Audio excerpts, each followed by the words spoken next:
Jumpa kembali dengan saya Gracia Pelo di channel Inyo Manis. Tuhan memberkati. Sekarang saya akan membahas mengenai Ustadz Kainama. Sudah banyak postingan-postingan yang dia buat mengatasnamakan kekristenan. Dia ngaku sebagai pendeta,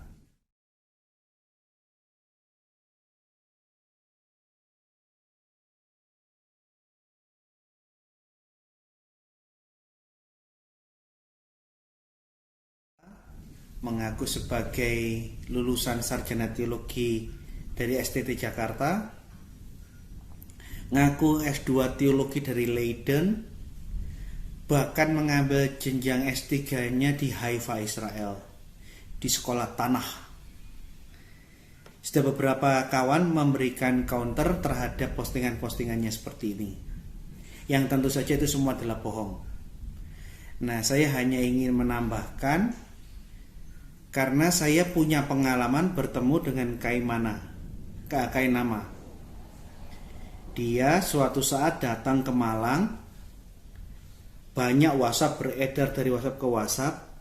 Panitia yang mengundang Kainama mengajak orang muslim dan non muslim untuk hadir di Masjid Al-Falah di daerah Gadang atau Malang Selatan itu, untuk mendengarkan tausiah dari mu'alaf Kainama, siapa tahu dapat hidayah.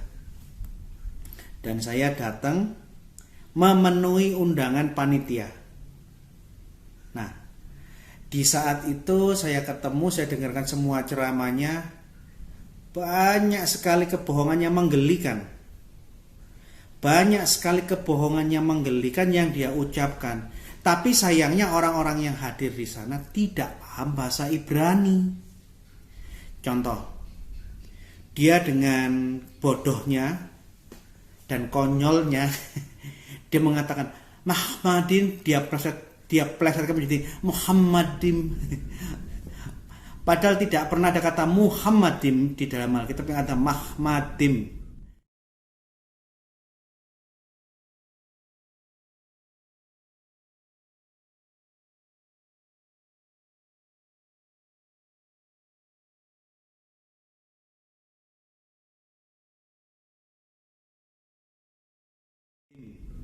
Mahmadim itu bentuk jamak plural dari kata Mahmad.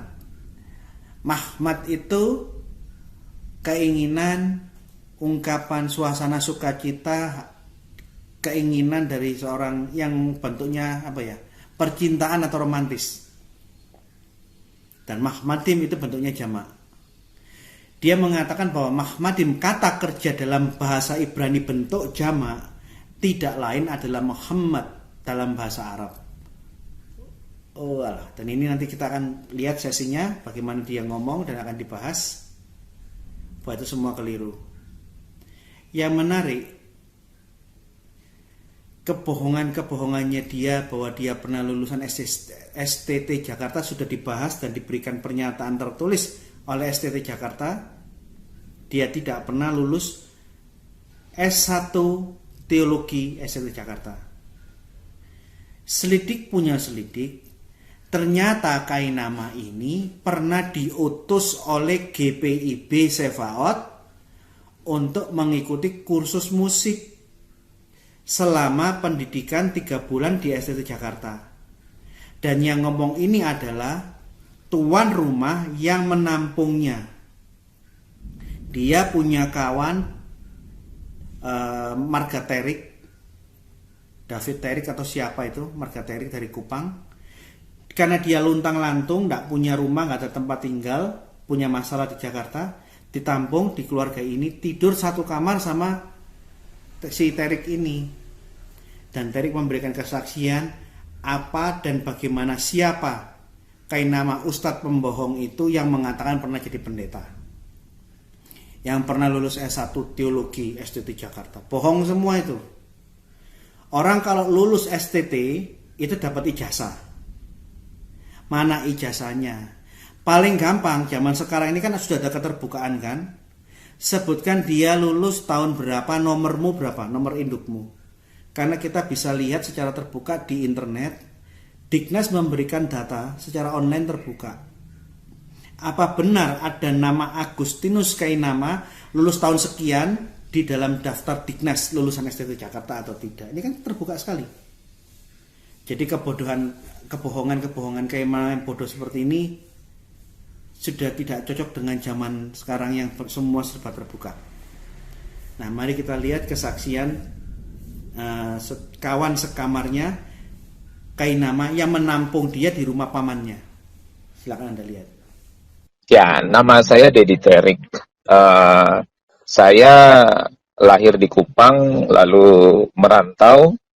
Tahun sekitar 90, saya masuk di Bogor, mengikuti om saya namanya Pendeta Sirato Syafei, pendeta GPIB, sudah almarhum. Lalu saya sendiri punya om yang ada di Bogor. Di Bogor itu di daerah Cimanggu. Om saya dari pihak papa. Kalau Pak Sirato itu dari pihak mama. Nah, ya namanya juga karena keluarga, jadi tinggal kadang di om yang ini, kadang di om yang itu. Sekitar tahun 93, saya memutuskan untuk tinggal bersama om saya yang dari papa saya, keluarga Terik. Nah, mereka ini awalnya dari Tanjung Priuk, pindah ke Bogor. Di Tanjung Priuk itu, anaknya dia namanya Ever, itu punya teman namanya Agus Kainama. Agus Kainama. Menurut cerita, dia di GPIB. Menurut cerita, terdaftar di GPIB. Terserah di mana lah, pokoknya waktu di Tanjung Priuk. Nah, sekitar tahun 93, Agus ini sepertinya dia punya masalah di rumahnya, lalu dia kabur, lalu dia tinggal sama-sama kita di Bogor. Gitu. Di Bogor itu ada satu kamar yang kita sering bilang bungalow. Itu anak-anak seumuran saya, jadi Ever, Ever ini anaknya om saya. Om saya punya anak ada beberapa. Yang dekat sama Agus itu namanya Ever. Nah, karena dia ada di Bogor, otomatis saya kenal dan saya dekat juga. Kita tidur di satu kamar, memang agak close gitu. Kadang-kadang ada di lantai, alas cuman tikar, ada yang di tempat tidur, kebetulan tempat tidur bertingkat, jadi kayak begitu. Nah, Agus ini dari tahun 93 itu sampai tahun 2000, kurang 2000 lah. 99, dia menikah 99. Sampai tahun 99 itu tinggal di situ. Iya. Dan dia itu adalah orang yang pindah tidak bawa surat apa-apa. Kebetulan kan GPIB tidak masalah menyangkut surat-surat ya. Nah, kegiatan dia di GPIB Sebot Bogor itu dia mengikuti kegiatan pemuda, gerakan pemuda maksudnya ya, karena kita waktu itu sama-sama gerakan pemuda. Dia pinter nyanyi, jadi saya waktu itu main band juga di kota Bogor, jadi dia masuk di band saya jadi vokalis. Waktu berjalan, dia juga aktif di paduan suara di gereja, tapi paduan suaranya tidak sama dengan saya, ada paduan suara yang teman yang lain bikin gitu kan. Nah, itu dunianya dia. Nah, sekitar tahun, saya lupa ya, sekitar mungkin 96 atau mungkin 97, STT Jakarta pernah buka kursus tentang musik lah gitu ya. Dan Sebaot mengutus dia, salah satunya, kalau nggak salah ada beberapa orang, 2 orang mungkin, saya lupa satu siapa. Sebaot itu mengutus dia untuk belajar itu. Waktu itu saya ingat saya di komisi musik, saya agak kaget juga loh, kita yang di komisi musik kok tidak diutus, yang diutus tapi tidak jadi masalah lah gitu. Nah, mungkin ini yang dia pakai jadi dasar bahwa dia pernah sekolah di STT Jakarta, padahal itu kan cuma kursus 3 bulanan kalau nggak salah. Iya. Jadi mungkin jadi pengakuan dia kalau sekolah di STT Jakarta tuh itu yang pasti itu tuh hanya sebatas kursus. Tahun 1999 dia menikah. Saya lupa sekitar bulan Desember atau November ya. Dan dia menikah itu agak unik. Diberkati di Sebaot. Saya ingat waktu itu catering nggak datang. Jadi kita semua panik, kita kumpulin uang, beli makanan, beli ini, ya kasihan juga sih sebenarnya dia ini. Nah, lepas tahun itu, dia sempat atestasi keluar dari Sebaot. Eh, Pindah ke GKP kalau nggak salah ya. Saya rada lupa, pokoknya atestasi keluar lah gitu dari Sebaot. Nah, di atestasi keluar itu, ya karena dia punya kemampuan musiknya agak baik ya, baca not baloknya bagus. Sepertinya dia diterima kerja di salah satu sekolah di daerah Cibubur, Global namanya. Halo? Halo ya, terus? Ya, sepertinya dia diterima di sana, lalu dia bertemu dengan istrinya yang sekarang. Gitu. Dia menikah, sepertinya menikah Muslim ya, karena setelah itu dengar-dengar dia naik haji, lalu ya apa yang terjadi sekarang ini yang itu yang bisa saya ceritakan tentang Agus. Jadi yang semua yang dia cerita itu memang bohong. Bendahara Majelis Sinode Pak Edindun pernah nanya saya bilang bikin aja press release gitu, effort Teriknya masih ada, Dedi Terik masih ada, dan teman-teman gerakan pemuda di Sebaot yang banyak itu masih ada, kenal banget dia gitu. Iya. Harapan saya memang ada semacam begitu dari GPIB Sebaot Bogor, supaya tidak berlarut-larut ke sana kemari dia ngomong. Kita bukan maksud mempersoalkan konversinya, silahkan itu haknya orang, konversi agama. Tetapi ketika dia berbohong dengan membawa nama gereja, bawa nama STT, nah di sini yang perlu kita luruskan. Gitu. Ya, kalau STT Jakarta sudah keluarkan pemberitahuan bahwa tidak pernah itu, dia tidak pernah membawa nama Sebaot. Dia cuma bilang satu gereja di Bogor. Dia tidak mungkin berani bawa nama Sebaot, karena itu kan pasti akan membuat betul. Sebaot akan mengeluarkan statement pasti kan. Dia juga pintar anak ini. Makanya mungkin karena itu Sebaot tidak pernah keluarkan statement. Oh, bisa jadi. Karena dia tidak pernah membawa nama dia tidak pernah menyebut PIB gitu. Betul. Dia cuma bilang gereja, dia belajar sini gitu. Nah, tapi kalau berbicara bahwa Agustinus Christopher Kainama, saya yang ada di YouTube segala macam ya dia itu orangnya gitu. Dan kalau Bapak ikut ceramahnya dia, omongnya itu kan sangat Kristiani. Betul ya. Kalau Bapak nonton gitu. Iya. Maksudnya dia pintar bicara karena memang dia di kader di Sebaot. Gitu. Iya. Memang artinya memang dia berjemaah di sana, tapi bukan majelis, bahkan bukan sarjana teologi, hanya seorang ya mungkin aktivis di pemuda, ikut nyanyi-nyanyi begitu saja. Lalu karena keterampilannya, talentanya, dia bisa bernyanyi, bisa musik, dia di training, ikuti training di STT Jakarta. Hanya sebatas itu kan, Bung?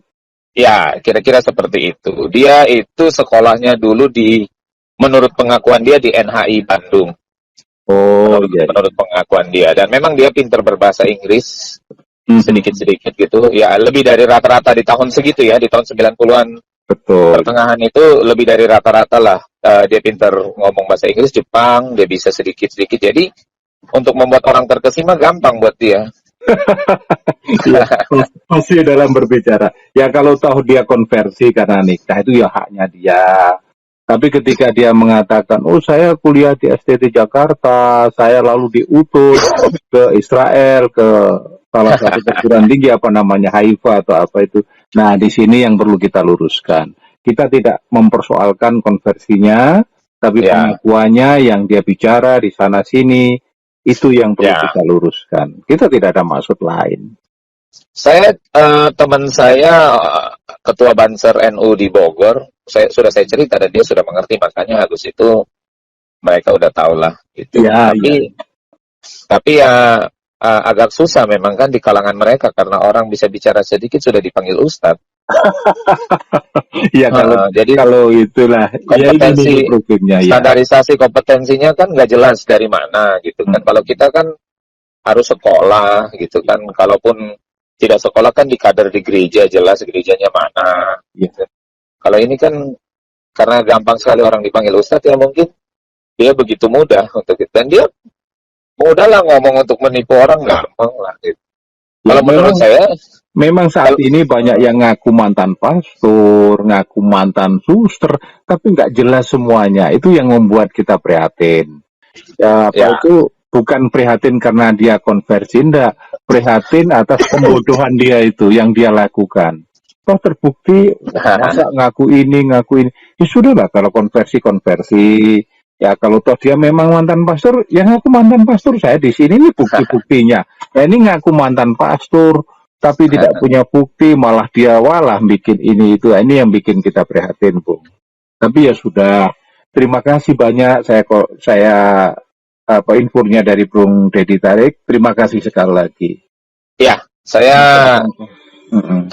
saya tinggal sama dia dari tahun 92 apa 93 itu sampai tahun 99. Dia yang keluar dari rumah duluan karena dia menikah duluan. Saya tahun 2000 baru menikah gitu. Jadi dia duluan keluar. Jadi saya tahu cerita tentang dia semua, tahu. Iya, iya. Dia tidak pernah sekolah di STT, ikut kursus. Ya namanya juga kalau kampus membuka kursus Ya 2-3 bulan biasa lah, Bung. itu Kita ini biasa. kan kadang-kadang ada kursus ini, kursus itu biasa saja. Itu kan bukan ya tambahan bagi warga gereja biasa. Tapi kalau dia ngaku sekolah STT itu yang tidak benar. Kursus di STT ya. Ya nanti kalau datang di Hawaii sekedar melihati tari hula-hula kan bukan berarti kuliah di Hawaii kan begitu. Ya kira-kira begitu. Oke, Kira-kira gitu. Bung, terima kasih banyak atas Sama-sama Pak informasinya. Jarto. Iya, Tuhan. Ya.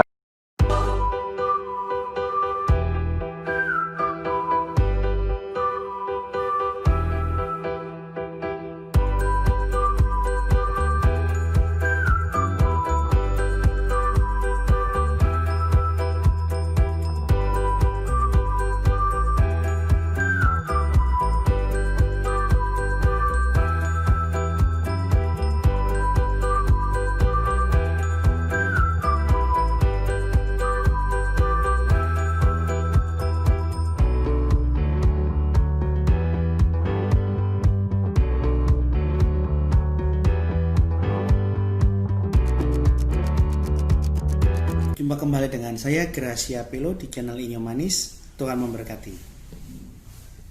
Sekarang saya akan membahas mengenai Ustadz Kainama. Nah, sekarang kita kembali ke masalah pada waktu WhatsApp itu datang di HP saya, undangan terbuka untuk non-muslim, saya menyanggupi. Saya menyambut baik undangan tersebut, saya menghormati, saya datang. Pada waktu saya datang, saya masuk di masjid, kumpul dengan beberapa kawan saya. Dari awal ceramahnya itu sangat-sangat menggelikan. Dia ngomong itu dalam bahasa yang pronunciation-nya saat itu keliru-keliru.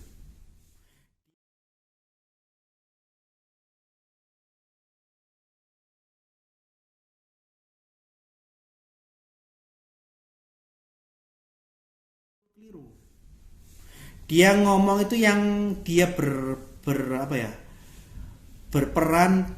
pura-pura berbahasa Ibrani. Dan benar, orang-orang yang ada di sekeliling saya, para jamaah, orang-orang muslim, itu nggak ngerti bahasa Ibrani. Jadi dia ngomong ngawur-ngawur. Kami yang orang STT, waktu itu saya belum lulus S2. Saya masih sedang mahasiswa S2. Saya yang mendengar dia berbahasa Ibrani, saya mau ketawa. Karena bahasa yang dia sebutkan ini keliru. Tapi begitu saya mau ketawa, saya lihat kanan kiri saya lirik-lirik. Anda tahu apa yang terjadi? Masya Allah, pintar sekali Bapak ini. Masya Allah, benar pintar Pak Ustadz ini. Dalam hati saya, jampot. Kau ikut digobloki, kau ini dibujuki, gobloknya dibujuki. Contoh, dia mengatakan Ruah HaKodes adalah Muhammad. Anda tahu Ruah HaKodes itu apa? Ruah HaKodes itu Roh Kudus. Dalam bahasa Ibrani, Ruah HaKodes itu gendernya feminin, perempuan. Meskipun Roh Kudus tidak berjenis kelamin. Elohim Allah itu gendernya laki-laki, meskipun dia tidak punya penis. Kedua, Roh Kudus dalam iman Kristen ataupun dalam Yahudi itu adalah hayatnya Allah, rohnya Allah yang satu dengan Allah. Apakah Muhammad adalah rohnya Allah dalam pengertian dia adalah hayatnya Allah? Tidak. Oke, kita pakai Roh Kudus dalam pengertian Muslim. Roh Kudus dalam perspektif Muslim itu malaikat Jibril. Di dalam Kristen dan Islam beda ya. Kristen memaknai Roh Kudus itu rohnya Allah, hayatnya Allah. Islam memaknai Roh Kudus itu malaikat Gabriel, Jibril. Pertanyaan kedua, menurut sudut pandang Islam, apakah Muhammad adalah malaikat Jibril? Enggak kan? Jadi pada waktu dia ngomong Ruh HaKodes itu adalah Muhammad. Aduh, saya ketawa, ini bahasa dari mana ya? Ini orang belajar bahasa Ibrani dari mana? Roh Kudus kok Muhammad? Termasuk Mahmadim. Mahmadim itu kata kerja bentuknya jamak. Bentuk tunggalnya Mahmad. Kata Mahmad bisa berarti sweetheart atau gairah kasukacitaan melihat lawan jenis orang yang dia cintai. Itu bentuknya jamak, Mahmadim. Dia memaksakan bahwa kata kerja bentuk jamak ini adalah Muhammad. Ini keliru. Tapi ya seperti itu tadi, semua orang yang ada di masjid di kanan kiri saya tidak ada yang mengerti bahasa Ibrani, malah mereka terpesona. Masya Allah, betapa pandainya bapak ini. Jadi saya ketawa, saya tutup mulut aja begitu, saya ketawa cekikian sendiri. Singkat cerita, setelah dia membual, dia lulusan S1 Jakarta, bohong yang sudah dibantah oleh STT Jakarta. STT Jakarta memberikan pernyataan terbuka, tidak pernah ada mahasiswa lulusan STT Jakarta bernama Christopher Agustinus Kainama. Kedua, lulusan Leiden. Pertanyaannya, kamu lulus dari universitas atau seminari apa? Mana ijazahnya? Tunjukkan pasportnya kalau kamu pernah tinggal di sana bertahun-tahun. Bohong. Ketiga, yang paling menggelikan, yang paling bodoh ini adalah dia mengatakan dia S3 lulusan Haifa Israel, yang mana waktu itu di dalam WhatsApp-nya itu saya cek di internet nama sekolah Haifa yang disebut oleh panitia yang menyebarkan informasi di WhatsApp ke WhatsApp, saya cek tidak ada. Sayang WhatsApp-nya saya hilang, sudah hilang. Nanti mungkin di kawan-kawan saya mungkin masih menyimpan screenshot-nya, nanti saya akan tanyakan lagi ya. Nama sekolahnya itu loh enggak pernah ada. Artinya Agus Kainama ini sekolah di tempat yang tidak pernah ada di dalam muka bumi. Selain tempat sekolahnya namanya tidak pernah ada di dalam Google, di internet, tidak pernah dilaporkan pernah ada sekolah seperti ini di Israel. Pertanyaan kedua, waktu saya bertanya sama si Ustadz Kainama ini, caramu masuk sekolah S3 di Israel itu gimana? Karena kalau sekolah lulusan Israel itu minimal 2-3 tahun tinggal di sana, tidak keluar. Lah gimana caranya kamu masuk ke suatu negara yang tidak punya hubungan diplomatik? Dia jawab, oh gampang, ada yang ngurus dari Yordania masuk. Aduh bodoh. Saya tunjukkan ya, sebentar. Tunggu sebentar, saya tunjukkan ya. Ini saudara, saya pernah ke Israel. Saya sudah pernah masuk lewat Mesir dan lewat Yordania.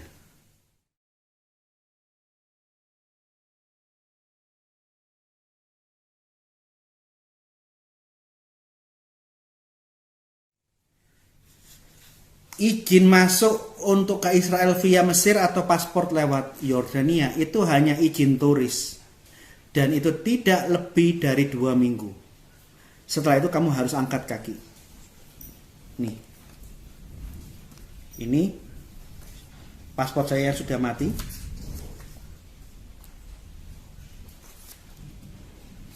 Jadi pertanyaannya, kamu menggunakan visa turis, setiap 2 minggu kamu harus pergi ke Yordania, ngurus dari sana, akhirnya dapat izin lagi baru masuk sini. 2 minggu, tidak sampai 3 bulan, kamu harus ganti buku. Kalau memang per 2 minggu kamu harus bolak-balik lewat situ. Kedua, dengan caramu mengatakan ada yang menguruskan paspor cara masuk lewat Yordania, ada dua hal yang menggelikan. Artinya pertama, kamu pasti punya banyak buku paspor. Karena setiap berapa bulan sudah penuh, kamu harus buat yang baru paspormu. Penuh lagi, kamu harus buat lagi. Karena kamu tinggal untuk belajar S3 di sana kan, 2-3 tahun di situ. Bayangin selama 3-4 bulan kamu bikin paspor baru. Ini tidak masuk akal. Kebodohan yang berikutnya adalah dengan dia mengatakan, oh ada yang menguruskan, saya bisa masuk dengan bebas, dengan enak, dengan mudah ke Israel dari Yordania. Itu menunjukkan kamu tidak tahu apa-apa tentang Israel. Kamu kira masuk Israel itu bisa pakai calo seenaknya, mudah gampang diterobos sama orang-orang dungu seperti kamu itu. Di Israel, saya ingat, saya tunjukkan. Begitu kamu masuk lewat selatan dari Mesir, lewat Eliat, begitu lewat pos perbatas, masuk sedikit, kamu lihat di kanan kiri, itu sudah rudal semua. Rudal tidak kelihatan siapa yang jaga, dia otomatis kalau ada peluru kendali yang menghantam Israel langsung dihadang di sini. Itu namanya pertahanan air dome, kuba besi, iron dome. Canggih sekali. Negara penghasil pembuat chip AMD, Intel seluruh dunia, orang pakai laptop, pakai HP yang pakai Intel itu pakai buatannya Israel. Negara yang canggih semacam ini, kamu gambarkan negara ecek-ecek yang bisa dimasuki diterobos enaknya gitu. Menggelikan. Memangnya Israel itu seperti kamu naik kereta api tahun 80-an dari Pasar Senen ke Joyoboyo Surabaya itu harus pakai calo, karena kalau kamu nggak pakai calo, begitu loketnya dibuka hanya beberapa menit sudah habis karena sudah diserobot sama calo, sehingga kamu harus pakai calo kalau mau membeli tiket ke luar kota. Kayak gitu tak? Saya ingatkan kamu, suatu saat waktu di Israel, saya itu ada di Yerusalem, itu Jumat sore. Kita mau makan, kita jalan, saya lihat ada mobil-mobil diparkir, tidak ada penjaganya. Hanya waktu itu saya itu masih deso. Ada tiang-tiang, kayak cara bayar parkirnya itu pakai tiang. Jadi kalau orang mau keluar, dia tempelkan ATM atau apa untuk bayar. Terus saya tanya sama guide saya, apakah kalian orang Israel bisa memastikan bahwa setiap mobil yang parkir di sini pasti membayar? Kan bisa jadi pergi dia tidak bayar. Saya tanya ini sebagai orang yang keso dari Indonesia, yang baru pertama kali ke Israel. Guide saya juga tersenyum.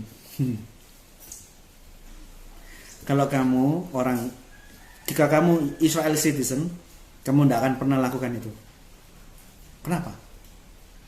Karena kalau kamu tidak membayar parkir sengaja, dalam waktu hitungan menit rumahmu akan didatangi polisi dengan surat tilang, di mana biayanya akan membuat kamu nangis dan kamu akan kapok tidak bayar lagi. Karena rumahmu di mana ketahuan, semua sudah lengkap, data setiap warga negara ketahuan, datanya detail. Ini orangnya di mana, tinggal di gang manapun ketahuan. Dengan surat hukuman yang membuat kamu menyesal karena kamu tidak bayar. Jadi kalau kamu warga negara Israel, kamu tidak akan pernah lakukan itu. Dia nyindir begini loh dalam bahasa yang lain. Ya maklumlah kamu orang Indonesia, kamu kan tidak tahu apa yang terjadi di negara saya kan.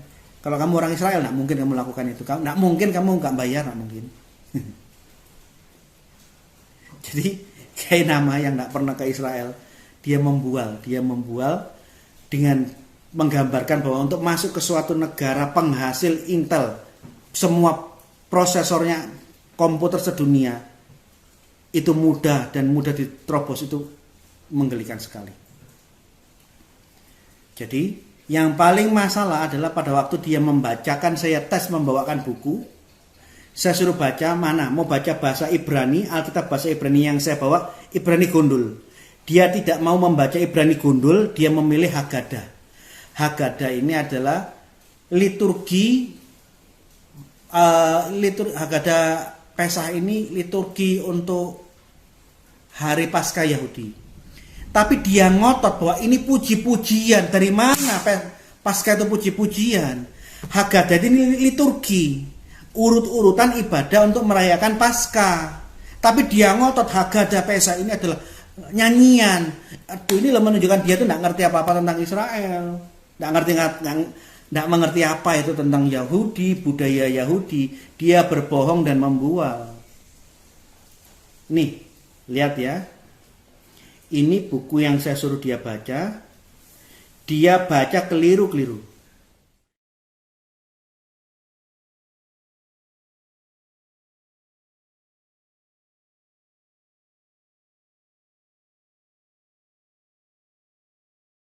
Nafkah kan? Dan yang paling lucu, kamu berbohong kamu pernah di Israel. Israel negara yang sangat-sangat hati-hati menerima orang asing. Makanya turis hanya dikasih waktu cuma 2 minggu saja. Lewat 2 minggu kamu harus keluar dari Israel. Diawasi, dipantau semua orang yang masuk di Israel. Israel itu negara canggih, Pak. Rudal di mana-mana. Begitu ada roket-roket yang ditembakkan dari orang-orang Palestina, nggak ada yang jaga, tiba-tiba satelitnya nangkep, tak, rudal-rudal langsung keluar menghantam roket-roket yang ditembakkan sama orang-orang Palestina, otomatis.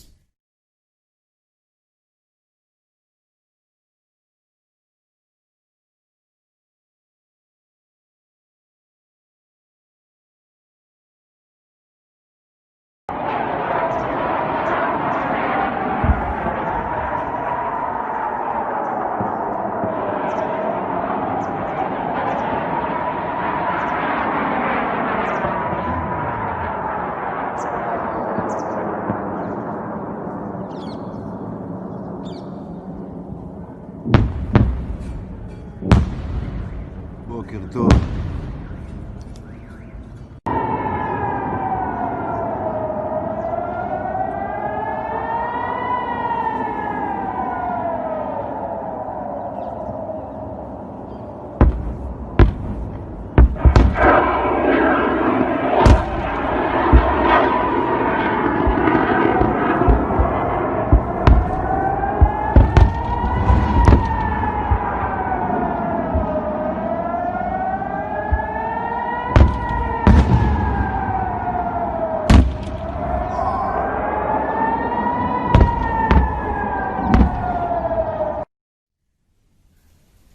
Canggih negara ini, nggak ada yang jualan nggak ada yang jaga parkir, tapi nggak berani satu orang pun.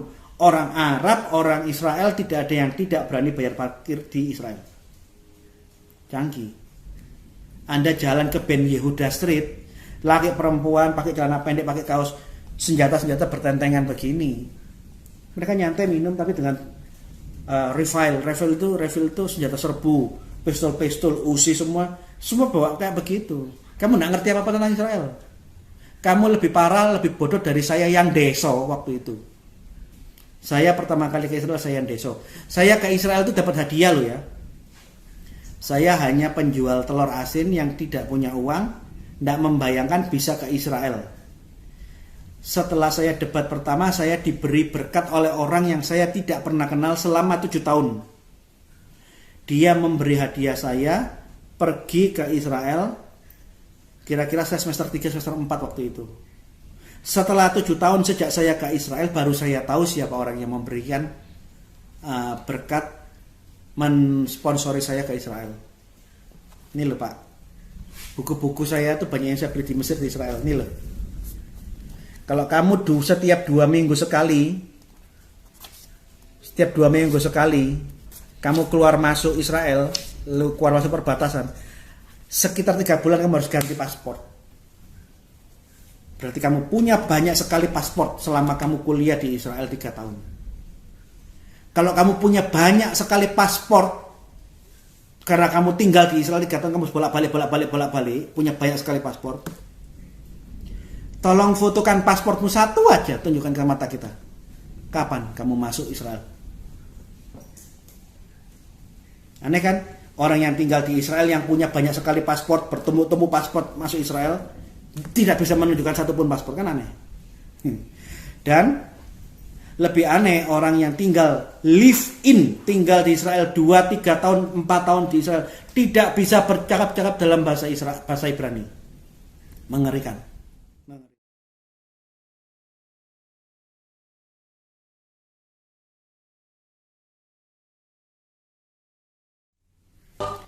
Nah, sekarang kita kembali ke masalah pada waktu WhatsApp itu datang di HP saya, undangan terbuka untuk non-muslim, saya menyanggupi. Saya menyambut baik undangan tersebut, saya menghormati, saya datang. Pada waktu saya datang, saya masuk di masjid, kumpul dengan beberapa kawan saya. Dari awal ceramahnya itu sangat-sangat menggelikan. Dia ngomong itu dalam bahasa yang pronunciation-nya saat itu keliru-keliru. Dia ngomong itu yang dia berperan pura-pura berbahasa Ibrani. Dan benar orang-orang yang ada di sekeliling saya, para jamaah, orang-orang muslim, itu tidak ngerti bahasa Ibrani. Jadi dia ngomong ngawur-ngawur.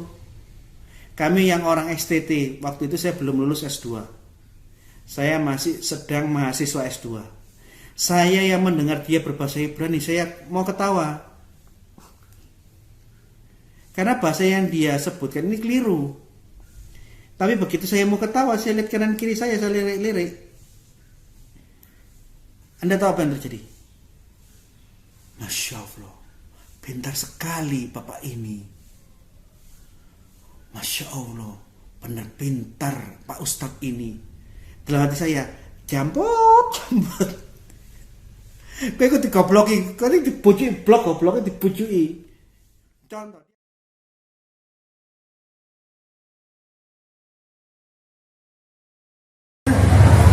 Baik, selanjutnya sesi tanya jawab. Kami buka sesi tanya jawab. Kebetulan sesemangat satu penanya. Ada lagi dua.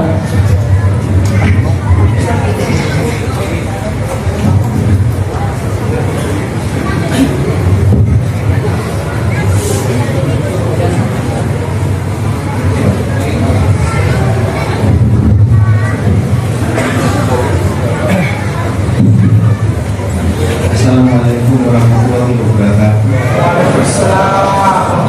Saya perkenalkan, saya bukan orang Muslim. Saya Kristen. Dan dari tadi saya dengar ada beberapa koreksi bahasa Ibrani yang Anda sebut, tapi bagi saya itu tidak terlalu penting ya. Terima kasih. Mahmadim itu kata kerja. Artinya ketertarikan antar lawan jenis. Bukan kata benda atau nama seseorang. Tapi itu tidak terlalu teknis. Yang saya ingin tanyakan begini. Apakah benar Anda itu sekolah biologi di Belanda S2 itu dan di Israel, betul? Sekolah di Belanda itu sambungan dari teologi Turki. Ya, berarti Anda sekolah di Belanda. Sekolah di Belanda itu sambungan dari teologi Turki. Ya, berarti Anda sekolah di Belanda. Sekolah di Belanda itu sambungan dari teologi Turki. Ya, berarti Anda sekolah di Belanda. Iya. Dan setelah itu sekolah teologi di Israel. Bukan sekolah teologi, itu namanya tanah. Itu sambungan dari pembelajaran di tanah. Orang yang ditulis. Itu namanya tanah, dan itu setara dengan program doktoral. Karena yang kesana biasanya setelah pasca sarjana. Kalau ini Bu, ya saya boleh panggil Bu atau Mas ini Christian atau Kevin pasti tahu itu. Tanah yang di Haifa itu adalah pembelajaran yang lepas dari S2. Nah, intinya yang ingin saya tanyakan, intinya belajar di Israel. Kenapa? Saya bawa kita bahasa Ibrani. Mesti. Ini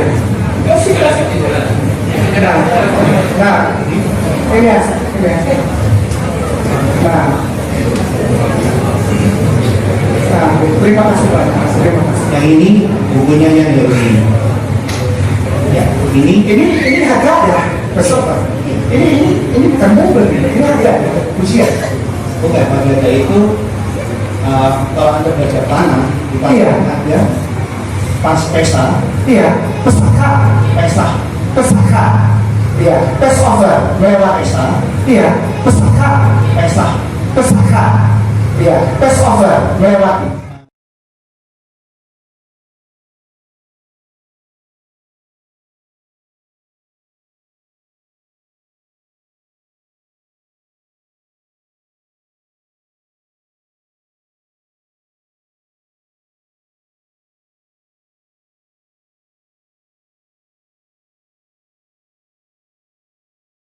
memperingati keluarnya bangsa Israel dari Mesir ke Kanaan. Iya. Ini buku tentang Haggadah. Iya. Pujian pada saat keluar itu kisah-kisah tentang pujian orang Israel keluar dari tanah perbudakan Mesir. Dan Yesus itu juga merayakan apa Paskah Yahudi. Iya, iya. Ini Paskah bukan yang sekarang ya?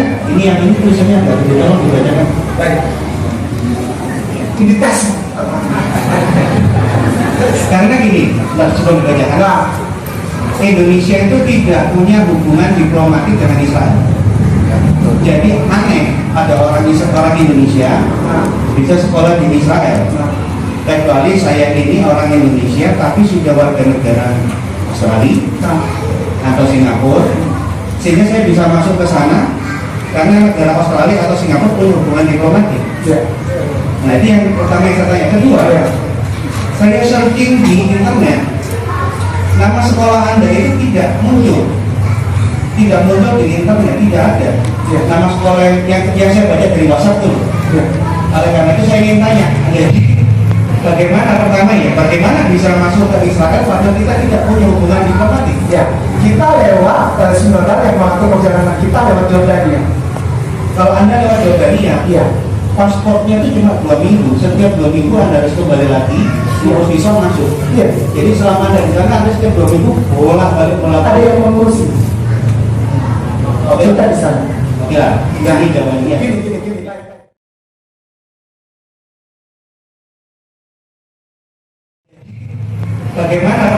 Bagaimana bisa masuk ke Israel padahal kita tidak punya hubungan diplomatik? Ya, kita lewat sebenarnya yang mengatur perjalanan kita lewat Jordania.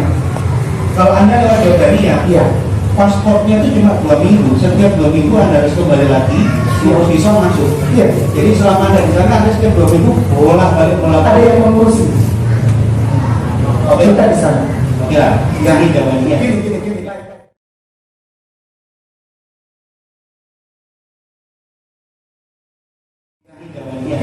Baik.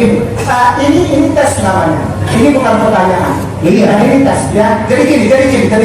Kenapa saya tidak merasa bahwa ini adalah sesuatu yang baik untuk dilanjutkan? Itu bukan. Tunggu sebentar, Bu. Nah, misalnya saya dulu. Nah, ini tadi dibuka pertanyaan. Iya. Oh iya. Kalau saya ceramah di museum di gereja. Saya ngaku mantan ustaz, kuliah di Madinah di Mekah. Ya, misalnya. Terus saya disuruh baca Al-Quran, saya nggak bisa. Anda bisa nangkep yang saya maksud? Iya. Nah, iya. Oh. Nah, ketika ini, ya baik. Anda bisa? Silakan. Saya tanya Anda dulu baru saya sekolah S2 teologi, saya belajar bahasa Ibrani. Oh, iya, pasti. Jadi kalau Anda baca keliru pun saya akan tahu. Baik.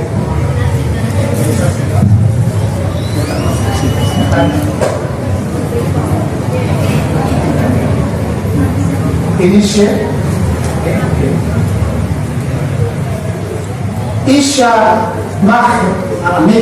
Mika. Bukan, itu bacanya rasaan. Rasaan Mika. Salah.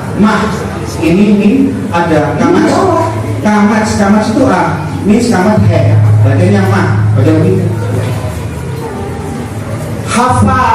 Salah. Hu. He wa alef. Hu.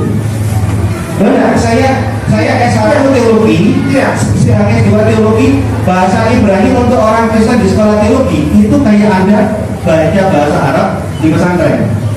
Lanjut. Nah, kalau diserahkan itu bagaimana sih? Ya kan memang ini tertulis itu Anda bacanya. Ini tidak ada baca, sama seperti alif fathah kasrah.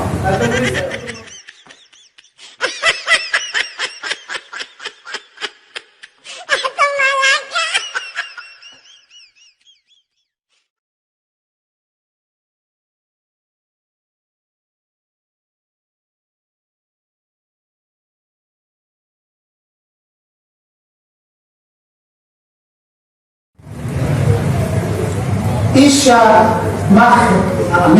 Mika. Bukan, itu bacanya rasaan. Lanjut. Rasaan Mika. Salah. Ini ada Kamat itu ini kamat he, bacanya ma, baca lagi. Hafa salah hu, he wa alai hu. Benar, saya S1 teologi, ya, istilahnya S2 teologi, bahasa Ibrani untuk orang Kristen di sekolah teologi itu kayak Anda baca bahasa Arab di pesantren. Nah, Kalau diserahkan itu gimana sih? ya kan memang ini tertulis itu Anda bacanya. Ini tidak ada baca, sama seperti alif fatah Islam.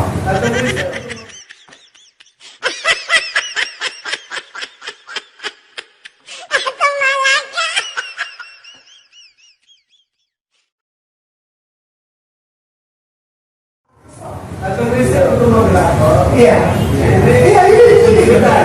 Untuk moderator, kami mohon acara ini kan yang ada tampil ini bukan pertanyaan. Kalau ini ada pertanyaan, ini gambaran juga bahwa dia ingin meyakinkan. Iya, iya. Belum salah. Enggak. Bisa aja, bisa. Di masa dibilang, Iya, non muslim terbuka untuk umum sebagai orang ini non muslim. Nah, Ini di mana di mana? masalahnya, saya tidak boleh saya tidak. Stop. Ya. Mohon maaf, Bapak. Stop. Baik, amin. Ustaz, Bisa gitu loh, bisa. Ustaz, pertanyaan tadi, siapa nih? Mas Reza, stop di sini. Ustaz, sampaikan jawab pertanyaan beliau. Coba kita cut dulu. Lanjut ke pertanyaan ibu. Gitu ya. Jangan pertanyaan di sini ini kurang pantas dan kurang pas. Nanti mungkin bisa kita buatkan sesi Ustaz yang nama dengan bahasa khusus. Kalau bisa dipahami dan kerja, bisa diterima ya? Iya. Enggak, kalaupun dia minta itu hak beliau untuk membuktikannya. Cuma masalahnya ada beberapa bagian dari pembacaan itu yang beliau punya kepercayaan bahwa itu saya salah. Ya nggak apa-apa, biarkan saja. Saya hanya membaca patokan sesuai dengan apa yang diajarkan pada saya. Itu saja. Orang yang menyadari ini, orang yang mengerti bahasa ini tahu itu. Tapi ketika orang ini memang datangnya untuk segala sesuatu yang dikatakan saya itu salah, ya silakan saja, itu haknya, nggak apa-apa. Dan saya menghormati Bung Rasya, saya salah Pak. Kalaupun dia ingin menunjukkan di depan majelis ini bahwa saya tidak bisa baca Hebrew, silakan saja, nggak apa-apa. Itu tidak berpengaruh kepada saya. Nanti jadi panjang. Saya hanya bilang bahwa saya menghargaimu dan saya menghargai Mas Kasih dan semua orang gereja yang memang punya kepentingan untuk bilang bahwa kain-kain ini tidak boleh lagi ngomong karena yang dilakukan semuanya salah. Pertanyaannya, kalau memang saya salah menyebutkan misalnya tadi Muhammad itu tidak bisa dibilang kata kerja. Contoh saja, ini cepat saja karena ini bukan debat, tidak ada waktunya untuk debat.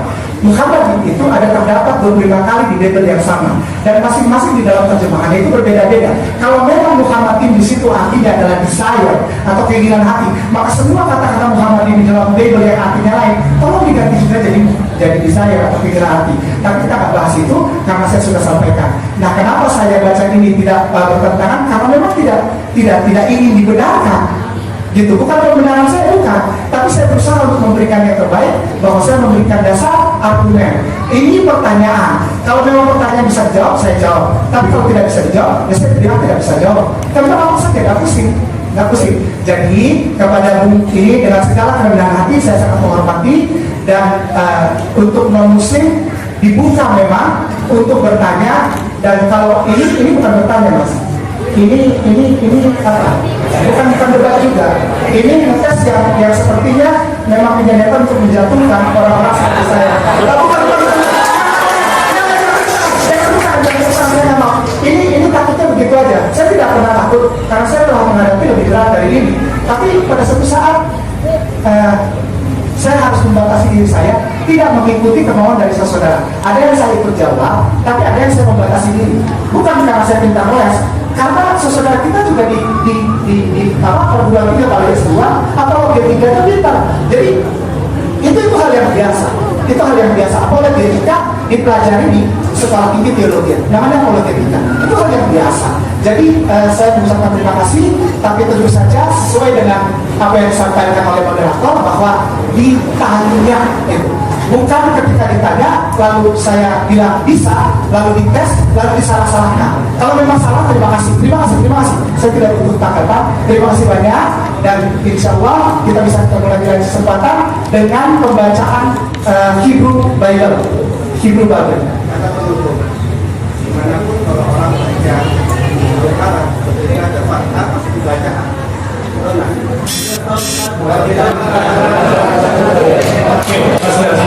Dulu, saya ini saya paham apa maksud aspirasi dan suatu saat ini perlu memang karena untuk saat ini kami mohon maaf Mas Gracia karena situasi tidak mendukung, ya tidak bisa kita lanjut diskusi atau berdebat dengan Mas Gracia, ya.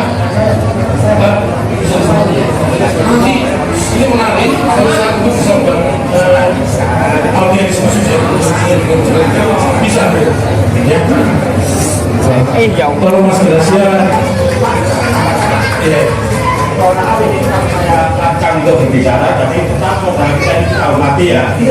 Karena di dalam undangannya itu terbuka, jadi orang yang beragama selain Islam bisa datang, kan itu undangannya. Ya, maksudnya ada. Jadi tetap harus kita hormati. Kita tunjuk, kita akan mengurangi kemuliaan agama. Terima kasih. Dan tolong ditunjukkan bahwa Islam itu kasih sayang, baik hati. Karena diundang mereka.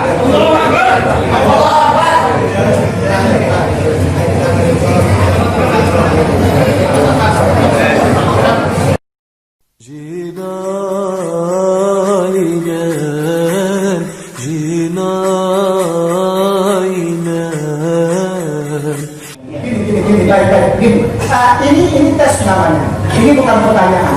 Ini tes ya. Jadi gini. Kenapa saya tidak merasa bahwa ini adalah sesuatu yang baik untuk dilanjutkan? Itu bukan. Tunggu sebentar, Bu. Misalnya saya ada benar sudah. Nah, ini tadi dibuka pertanyaan. Iya. Oh iya. Kalau saya ceramah di museum di gereja. Saya ngaku mantan ustaz, kuliah di Madinah di Mekah. Ya, misalnya. Terus saya disuruh baca Al-Quran, saya nggak bisa. Anda bisa ngerti yang saya maksud? Ya.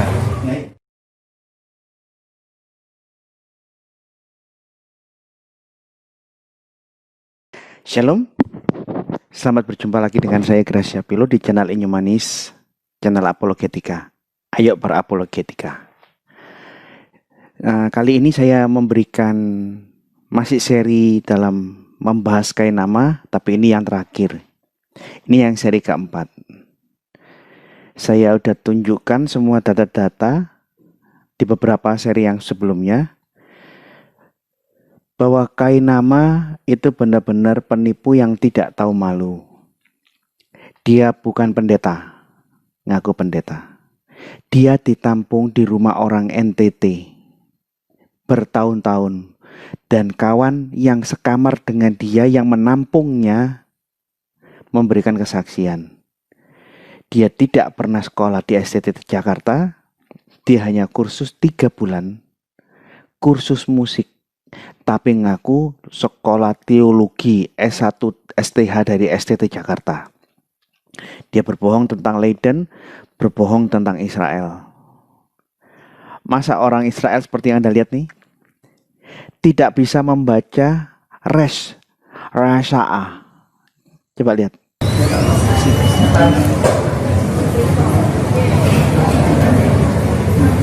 Ini Syekh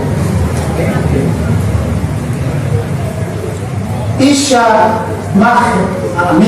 Mika. Bukan, kan bacanya Rasa'ah.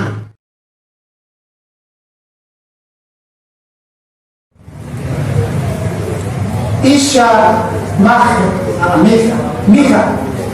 Bukan, kan bacanya Rasa'ah.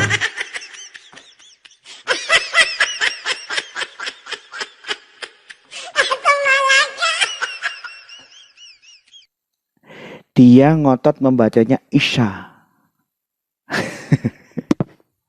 S3 Haifa tidak bisa membaca Rasya. Namun puji Tuhan dia sadar. Setelah saya koreksi, dia mengikuti cara baca yang saya koreksi. Coba Anda lihat. Rasa Mika salah mah ini ada kamas itu ini kamas bacanya mah baca ini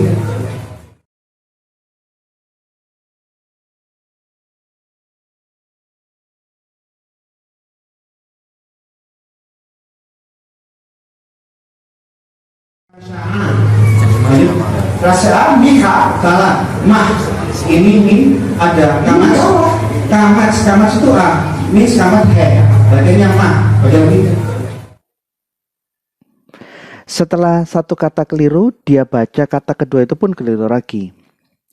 Mim dengan he ada tanda bacanya mah, dia baca Mika. S3 Israel tidak bisa membaca istilah kata kedua. Kata yang ketiga pun dia tidak bisa baca. He, waw dengan titik di tengah dengan alef. Ini bacanya hu. Dia membacanya hafa. Hafa salah hu he wa alef hu. Hafa salah hu he wa alef hu. Hafa salah hu he wa alef hu.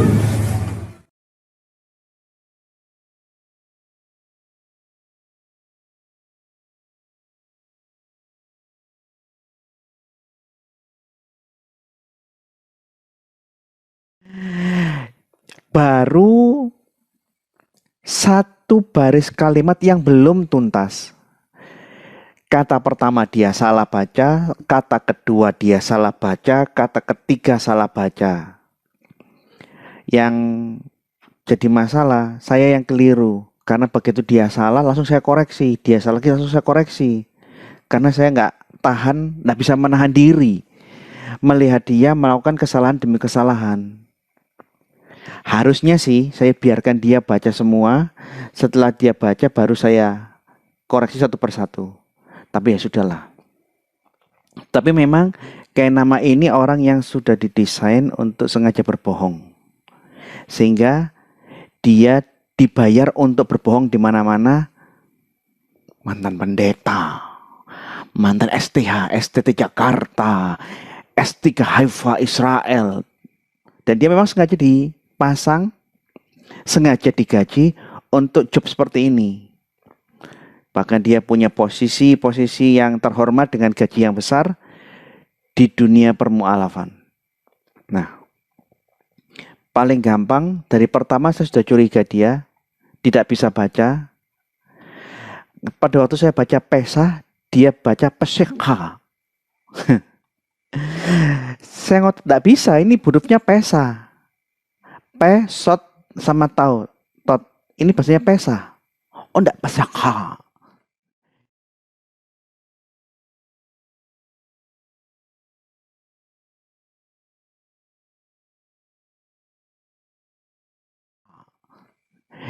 Dia berusaha mengcounter saya, lidahnya dia tarik sana tarik ke sini.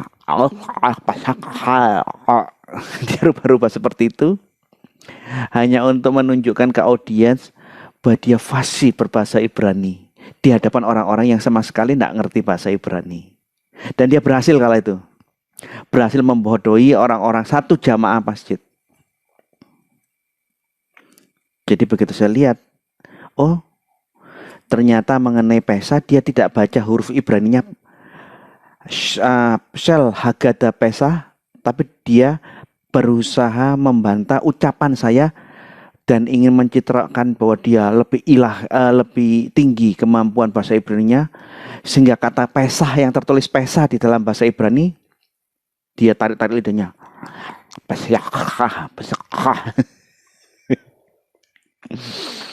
Nah, singkat cerita, setelah saya mengcounter dia di depan umum bahwa tidak mungkin ada orang Israel bisa tinggal live in di Israel selama 3 tahun. Karena Israel tidak punya hubungan diplomatik dengan Israel. Harus muter. Dia berbohong dengan mengatakan dari Yordan. Singkat cerita saya dikeluarkan, diusir dari pabrik. Saya diusir dari masjid. Di saat saya keluar,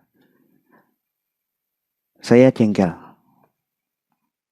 Wah, aku diusir ya, awas kamu. Akhirnya saya keluar. Salah satu teman saya menyusul. Yang bawa mobil nyusul. Kita pergi mas. Iya. Pada waktu saya keluar, saya dikejar sama satu orang. Mas Gracia. Satu orang, satunya ada lagi di belakangnya ada satu orang lagi. Mas Gracia. Sebentar mas. Saya berhenti jalan. Nyopo? Saya ngomong dalam bahasa Jawa. Ada apa? Mas Gracia ya? Iya aku Gracia. Mas aku ini kenal sampean. Mas, kak, saya ini kenal Anda. Kapan aku kenal sampean? Aku kenal sampean. Kapan aku kenal dengan Anda? Saya tidak pernah mengenal Anda. Sampean sing tahu debat sama Ustadz Subianto Sukoco toh? Ustadz Sukoco? Anda kan lawan debatnya Ustadz Sukoco. Begitu dia ngomong Ustadz Sukoco langsung saya kenal. Oh iya. Kamu kelompoknya Arimatea? Iya, saya kelompoknya Arimatea. Ustadz Sukoco saat itu sedang ada di Bogor katanya. Oh ya, kamu ada perlu apa manggil saya? Dia curhat. Dia ngomong dalam bahasa Jawa itu seperti ini. Yang ini sing tak wedeni mas. Ya seperti inilah yang saya takutkan. Apa nih sing kok wedeni? Ya sing koyok ngene iki. Maksudmu? Saya bingung. Hal seperti ini yang kamu takutkan. Apa yang kamu takutkan? Yang seperti ini. Maksudmu apa sih? Dia sudah pernah mengingatkan panitia. Sebelum Kainama diundang di Masjid Al-Falah Gadang dan panitia mengundang semua orang Kristen menjadi acara terbuka, anak ini sudah mengusulkan dalam rapat menurut pengakuannya dia, jangan diundang terbuka. Ini hanya untuk orang-orang muslim atau orang-orang mu'alaf saja. Karena kalau diundang terbuka bisa jadi orang-orang seperti kayak saya ini yang datang. Dia ngomong dalam bahasa Jawa. Dan ternyata apa yang dia takutkan terjadi. Terus saya balik bertanya, menjawab begini. Lah kamu ini aneh. Kamu ini tuan rumah. Kamu tuh ngundang. Kalau kamu sudah mengundang secara terbuka, ya harusnya kamu berani. Aneh kamu ngundang kita secara terbuka dari WhatsApp ke WhatsApp. Begitu saya menghormati undangan Anda, saya datang atas undangan yang Anda berikan. Anda ketakutan dan marah-marah dan Anda usir saya. Terus saya tegur sama dia, ingat ya mas, kalau aku ngundang kamu ke gereja atau ke organisasiku, undangan resmi, undangan tertulis, dari kepalamu sampai kaki tak jaga itu kehormatan saya. Tapi apa yang terjadi tadi? Kamu tidak punya unggah-ungguh. Kalian orang muslim tidak punya sopan santun. Aku datang midek papan kini ora karep-karepku dewe. Saya ngomong dalam bahasa Jawa dengan kondisi saya emosi. Saya menginjak kaki saya ke masjid bukan karena keinginan pribadi saya. Aku mbok undang. Aku yang kamu undang. Kamu mengundang saya. Begitu aku datang menyambut undanganmu, kamu usir, kamu marah-marah seperti itu. Kamu tidak punya sopan santun. Kalau kamu tidak berani ngundang saya, jangan ngundang. Sudah ngundang, kita datang, kita menghormati, kita dimarah-marah, diusir. Sopan santunmu di mana? Terus dia minta maaf. Satu persatu orang datang, kira-kira kumpul orang-orang muslim yang dari dari masjid itu, orang-orang muslim yang dari masjid itu keluar kira-kira 3-4 orang lah. Saya 2 orang, dia 4 orang ngobrol. Minta maaf. Terus dia tanya, Mas Gracia, tadi kesini sendirian atau bawa teman? Bawa teman lah. Banyak temanmu. Ya ada banyak di situ. Tolong panggilin. Gendeng akon. Tolong panggilkan teman-temanmu yang ada di dalam masjid yang ngerekam segala macam. Gila apa kamu? Aku balik kau usir, saya ibu kokon balik mana nih masjid? Tolong teman-teman saya pulang. Gendeng akon. Kalau ana dewe. Kamu sudah usir saya dengan cara yang seperti itu di masjid. Sekarang kamu tahu ada banyak orang Kristen yang hadir di sana. Dan kamu suruh saya kembali ke masjid di tempat saya diusir tadi untuk mencari satu persatu kawan-kawan saya. Gila apa kamu? Cari sendiri. Kamu sudah usir saya kok. Enak aja kamu usir saya, terus saya suruh kembali lagi di tempat yang saya diusir-usir. Nggak. Cari sendiri. Jadi pada waktu orang muslim ini datang memohon maaf, dia ngomongnya baik, sangat-sangat sopan, dia sangat baik dan dia meminta maaf. Malah satu saya emosi. Bagaimana mungkin saya datang sebagai penghormatan saya atas undangannya orang muslim diperlakukan seperti itu di dalam masjid. Singkat cerita, saya pergi menjauh dari tempat itu. Tidak berapa lama di WhatsApp sama teman-teman aja sudah selesai. Karena setelah acara antara sholat maghrib dan sholat isya, ceramahnya ada di sini. Setelah mau sholat isya, acaranya dihentikan. Terus teman-teman datang. Pada waktu datang, ada kisah lucu. Kawan saya Agung yang gemuk badannya itu, kakinya nggak pakai sandal. Sambil dia ngomel-ngomel, sialan, sandalku hilang. Padahal sandalku kuelek. Kok bisa diambil orang ya? Terus saya geli, saya ketawa. Gung. Nasib itu benar-benar jelek sekali. Kamu bukan orang yang berdebat. Iki lho sing debat sing diusir sampai masjid itu sandalku lu bagusnya kayak begini, ndak hilang. Lah iya Mas. Aku lho sandalku elek lho, kok ya dicolong. Kita ketawa terpinggal-pinggal. Nasibmu jelek banget, ya sudahlah, ini harga yang harus dibayar atas pelayanan kita, aku tak bilang begitu.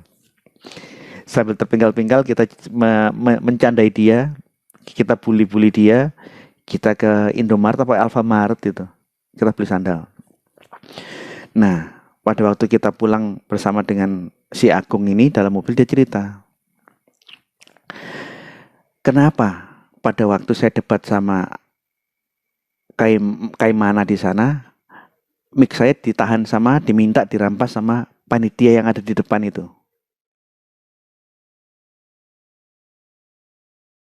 Maaf,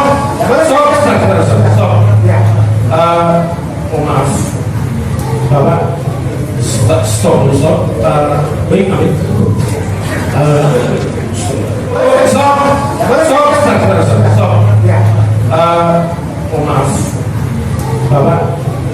Bapak, stop. Baik, amin. Stop. Maaf, Bapak, stop. Baik, amin. Karena sound system yang memperkeras suara saya ini tidak hanya di dalam masjid, tapi disiarkan di toa di luar. Jadi akhirnya apa yang terjadi di dalam masjid ini kedengaran sampai ke seluruh kampung. Oh gitu toh.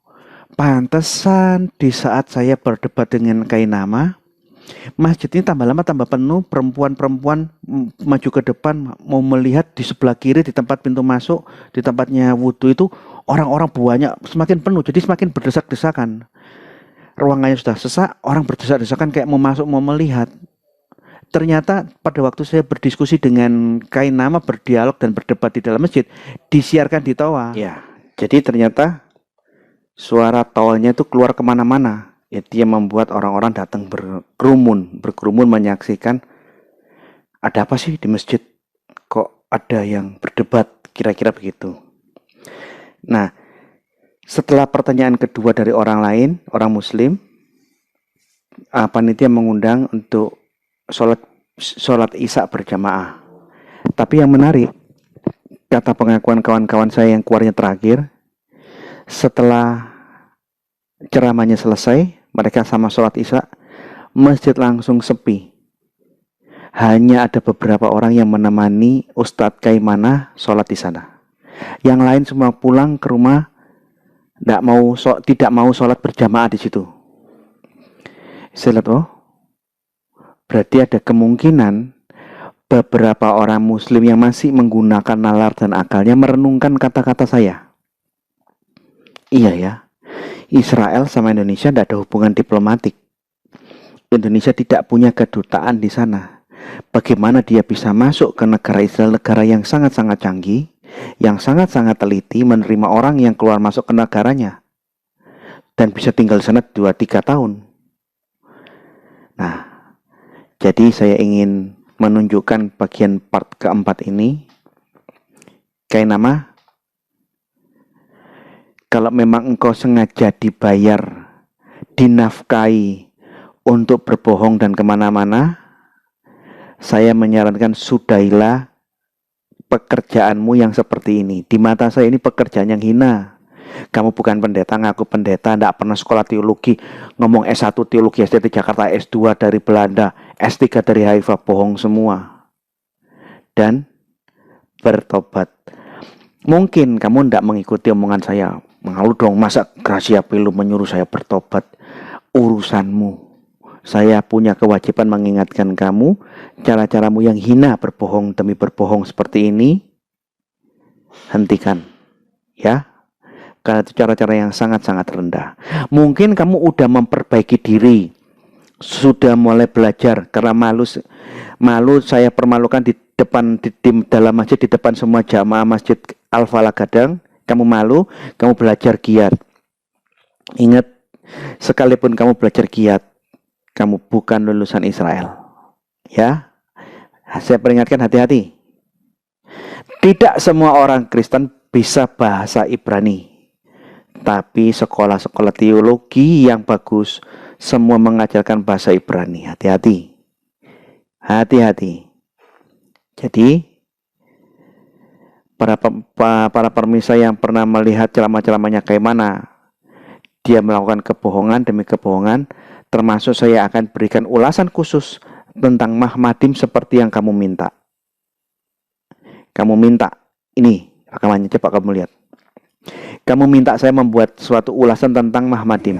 Untuk bilang kalau kayak nama ini tidak boleh lagi ngomong begini, karena yang dilakukan semuanya salah. Pertanyaannya, kalau memang saya salah menyebutkan misalnya tadi Muhammadin itu tidak bisa dibilang kata kerja. Contoh saja, ini cepat saja karena ini bukan debat, tidak ada waktunya untuk debat. Muhammadin itu ada terdapat 25 kali di label yang sama, dan masing-masing di dalam terjemahannya itu berbeda-beda. Kalau memang Muhammadin di situ artinya adalah desire atau keinginan hati, maka semua kata-kata Muhammadin di dalam label yang artinya lain, tolong diganti juga jadi desire atau keinginan hati. Tapi kita nggak bahas itu karena saya sudah sampaikan. Nah, kenapa saya akan buatkan postingan khusus untuk membantah semua ucapanmu, bahwa memang kamu orang bodoh yang tidak bisa bahasa Ibrani, membual di hadapan orang-orang Muslim di Masjid Al-Falah, karena kamu tahu mereka semua tidak tahu bahasa Ibrani. Di saat kamu berlagak seperti lidahnya ditarik-tarik, orang-orang sana menganggap kamu, wow, pintar sekali Ustadz ini. Kamu membodohi orang-orang itu, kamu bisa membohongi orang-orang Muslim. Dan memang kamu sengaja berbohong karena kamu tahu mereka tidak tahu apa-apa bahasa Ibrani. Kamu kena batunya. Ada saya yang hadir atas undangan kalian. Orang-orang Muslim, tolong ini bahasa Ibraninya yang saya tunjukkan di film ini, suruh Menahem Ali baca. Suruh Menahem Ali baca. Apakah ini bacanya Isa Mika Hafa? Apa artinya itu? Isa Mika Hafa. Ini apa ini? Tanya ke Menahem Ali bagaimana cara baca yang benar.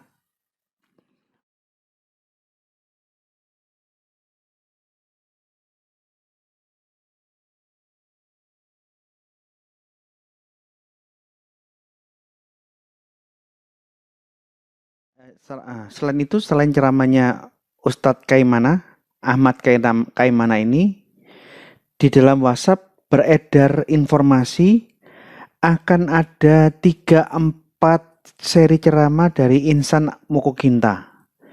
Insan Mokoginta akan ceramah di UB, Universitas Brawijaya, akan ceramah tanggal sekian di Universitas Muhammadiyah Malang, akan ceramah di universitas-universitas yang ada di Malang.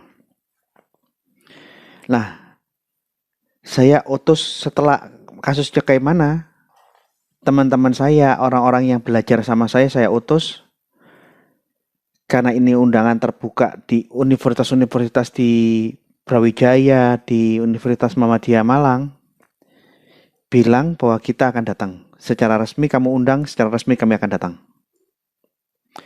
Begitu kawan saya datang menemui panitia dari UKM yang ada di universitas-universitas, tidak berapa lama, semua universitas yang merencanakan memanggil di UB Brawijaya, di Unmu Muhammadiyah Malang, di sini, semua serentak membatalkan ceramahnya Insan Mokoginta untuk umum dan hanya terbuka untuk orang-orang Muslim. Di beberapa universitas ditutup, dibubarkan, tidak diberi izin dari rektorat. Yang lain tetap ada tapi tidak terbuka untuk umum. Mungkin terpengaruh dengan apa yang sudah terjadi di Al-Falah Gadang. Ini zaman keterbukaan loh. Terima kasih, Tuhan memberkati. Jangan takut menyuarakan kebenaran dimanapun kita berada. Ayo berapologetika. Bersama dengan saya, Gracia Pelo, dari channel Inyo Manis, channel Apologetika. Tuhan memberkati.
شعبك وكنيستك يطلبون إليك وبك